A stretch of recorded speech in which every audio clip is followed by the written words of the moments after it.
Police और नगर पालिका द्वारा अवैध शराब के 1.5 दर्जन से भी अधिक मुकदमों में शामिल आरोपी भूपेंद्र निवासी सिसाना द्वारा अवैध शराब के काले कारोबार से सरकारी भूमि पर बनाई गई इमारतों पर कार्रवाई करते हुए शराब तस्कर पर कड़ा प्रहार किया है। पुलिस पिछले काफी समय से नशा शराब तस्करों की धरपकड़ करके उन्हें सलाखों के पीछे भेजने के साथ साथ अपराधियों पर आर्थिक रूप से कड़ा प्रहार कर रही है। आसानी से कोई भी अपराधी अपराध की दुनिया को छोड़ने के लिए तैयार नहीं होता, इसीलिए पुलिस द्वारा अपराधियों पर आर्थिक प्रहार करके उनके अवैध धंधों को गहरा नुकसान पहुंचाया जा रहा है।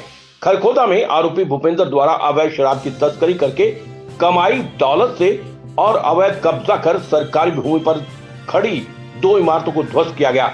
उसके खिलाफ मिली शिकायतों पर संज्ञान लेते हुए इन इमारतों पर नगर पालिका खरखोदा और सोनीपत पुलिस द्वारा संयुक्त रूप से कार्रवाई करते हुए बुलडोजर चलाया गया।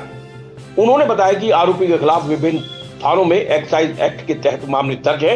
आरोपी उन मामलों में जेल की सजा भी काट चुका है और कुछ मामले अभी विचाराधीन हैं, परंतु आरोपी अपनी हरकतों से बाज नहीं आता और बाहर आने के पश्चात फिर से अवैध काम करने शुरू कर देता है।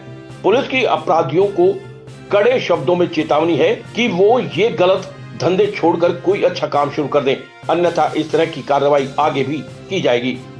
पुलिस नशा कारोबारियों पर शिकंजा कसने के लिए लगातार प्रयास कर रही है।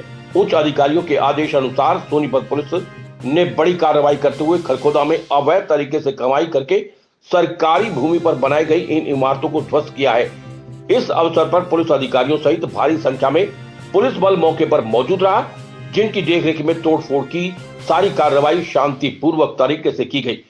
पुलिस द्वारा अवैध रूप से संपत्ति अर्जित करने वाले अपराधियों की सूची तैयार की जा रही है, जिनके खिलाफ पुलिस की कार्रवाई इसी प्रकार जारी रहेगी।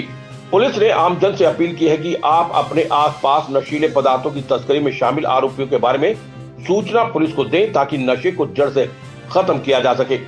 वहीं नगर पालिका सचिव विनय सिंह ने कहा कि जिन 2 स्थानों पर कार्रवाई की गई है वो नगर पालिका के अधिकार क्षेत्र में आता है, जिनका निर्माण अवैध रूप से किया गया है, इसीलिए उन्हें जेसीबी से ध्वस्त करवाया गया है।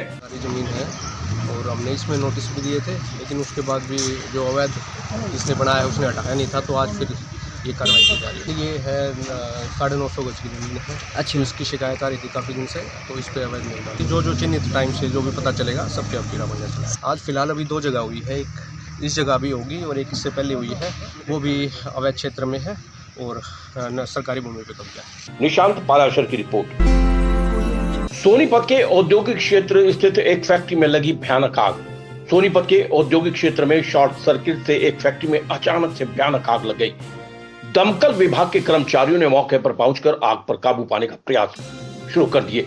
फिलहाल मौके पर आधा दर्जन गाड़ियां मौजूद हैं और हर तरफ अफरा तफरी का माहौल बना हुआ है।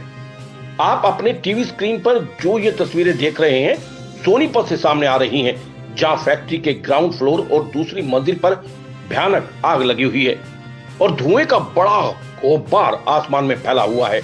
दमकल विभाग के कर्मचारी मौके पर पहुंचे हुए हैं और आग पर काबू पाने का प्रयास किया जा रहा है। हालांकि इस आग का कारण शॉर्ट सर्किट बताया जा रहा है। ये आग सोनीपत औद्योगिक क्षेत्र में लगी हुई है। आधा दर्जन गाड़ियों पर तैनात कर्मचारी आग पर काबू पाने का प्रयास कर रहे हैं। मौके पर मौजूद फैक्ट्री सुपरवाइजर सुनील ने बताया कि आग पर काबू पाने का प्रयास किया जा रहा है। यहाँ साइकिल के पार्ट्स बनाने का कार्य होता है। इस आगजनी में किसी भी कर्मचारी का कोई जान माल का नुकसान नहीं हुआ है। कुछ नहीं जी, छोटा शॉर्ट सर्किट हो गया जी, छोटी मोटी लगी थी, होगी बुझ गई, थोड़ा नहीं, सब ठीक है। ये तो जी थोड़ा बहुत ये साइकिल का सामान बनता है, शॉर्ट सर्किट से लगी। श्याम वशिष्ठ की रिपोर्ट। कन्या महाविद्यालय में राज्य स्तरीय शैक्षणिक उत्सव का आयोजन प्राचार्य डॉक्टर योगिता मलिक की अध्यक्षता में किया गया। मुख्य अतिथि कॉलेज प्रबंधन समिति के प्रधान वेद प्रकाश दहिया रहे। इस अवसर पर सर्वप्रथम प्राचार्य डॉक्टर योगिता मलिक और स्टाफ प्रतिनिधियों के द्वारा नवगठित कॉलेज प्रबंधन समिति के प्रधान वेद प्रकाश दहिया, उप प्रधान डॉक्टर सतवीर दहिया, सचिव नीरज, कोषाध्यक्ष राजेंद्र गनोत्रा, सदस्य कुलदीप दहिया आदि पदाधिकारियों का पौधे देकर स्वागत किया गया। इसके बाद प्राचार्य डॉक्टर योगिता मलिक, कार्यक्रम की संयोजिका डॉक्टर सीमांत और सह संयोजिका डॉक्टर दर्शना के साथ मुख्य अतिथि और कॉलेज प्रबंधन समिति के अन्य पदाधिकारियों ने दीप प्रज्वलित कर कार्यक्रम का विधिवत शुभारंभ किया। इसके पश्चात कार्यक्रम में प्राचार्य ने अपने संबोधन में कहा कि ये हमारे लिए बड़े ही हर्ष का विषय है कि कोरोना काल के बाद अब ऐसे आयोजन फिर से शुरू हो गए हैं और हमारा महाविद्यालय भी इस कड़ी में शामिल होकर राज्य स्तरीय शैक्षणिक उत्सव का आयोजन कर छात्र छात्राओं को अपनी प्रतिभा दिखाने का अवसर प्रदान कर रहा है। कार्यक्रम की संयोजिका डॉक्टर सीमांत ने शैक्षणिक उत्सव की रूपरेखा से सभी को अवगत करवाया। इस उत्सव में साहित्यिक और कलात्मक गतिविधियों में छात्र छात्राएं अपनी प्रतिभा दिखा पाएंगे। इस कार्यक्रम में कुल 18 गतिविधियों को शामिल किया गया, जिसमें हिंदी कविता पाठ, हरियाणवी कविता पाठ, श्लोक उच्चारण, अंग्रेजी कविता पाठ, सोशल साइंस क्विज, गणित quiz, power point presentation, advertising competition इत्यादि।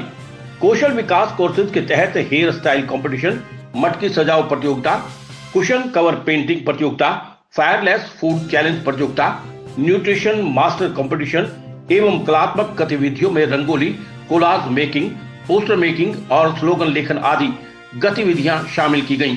इन सभी गतिविधियों के सभी विभागों के विभिन्न प्राध्यापक और प्राध्यापिकाओं ने संयोजक और संयोजिका की भूमिका निभाते हुए सभी गतिविधियों का आयोजन सफलतापूर्वक किया। मंच का संचालन करते हुए प्राध्यापिका डॉक्टर प्रमिला हिंदी विभाग ने सभी प्रतिभागियों को विभिन्न स्टेजों से अवगत करवाया। ये सभी प्रतियोगिताएं विभिन्न स्टेजों पर आयोजित की गईं। सह संयोजिका डॉक्टर दर्शना ने हॉस्पिटैलिटी एवं प्रतिभागियों के रिफ्रेशमेंट बखूबी निभाई। कार्यक्रम के द्वितीय सत्र में पुरस्कार वितरण समारोह आयोजित किया गया, जिसमें मुख्य अतिथि के रूप में एसडीएम ज्योति मित्तल को आमंत्रित किया गया। एसडीएम ने सभी प्रतियोगिताओं में प्रथम, द्वितीय और तृतीय स्थान प्राप्त करने वाले प्रतिभागियों को पुरस्कार और प्रमाण पत्र देकर सम्मानित किया। इसके पश्चात उन्होंने सभी प्रतिभागियों को बधाई देते हुए इस प्रकार के कार्यक्रमों में भाग लेने के लिए प्रेरित किया। अंत में डॉक्टर सीमांत ने सभी प्रतिभागियों मेहमानों का कार्यक्रम में शामिल होने पर धन्यवाद आभार प्रकट किया। राष्ट्रगान के साथ उत्सव कार्यक्रम की समाप्ति की गई। इंटरेक्शन करने का मौका दिया। अभी मैं प्रिंसिपल मैम से भी बात कर ही रही थी कि बहुत अच्छा दिन चुना है उन्होंने ये इवेंट ऑर्गेनाइज करने का। आज इंटरनेशनल गर्ल चाइल्ड डे है और जिसकी थीम है our time is now, our life our future. ताकि आप सब लोगों की जैसा कि बता रहे थे, आप लोगों की छवि, आप लोगों की प्रतिभा खैर झलक ही रही है। इसके साथ जो विनर है उसको मैं वो करूँगी, बधाई के पात्र मानती हूँ। और आने वाले टाइम में अभी क्या है कि फेस्टिवल का फेस्टिवल भी है, तो बीइंग एन एमपी स्टेडियम में आप लोगों से ये गुजारिश भी करती हूँ कि सेफ रहिए, सुरक्षित रहिए और आने वाले सभी त्योहारों की मैं बधाइयाँ देती हूँ। निशांत पाराशर की रिपोर्ट।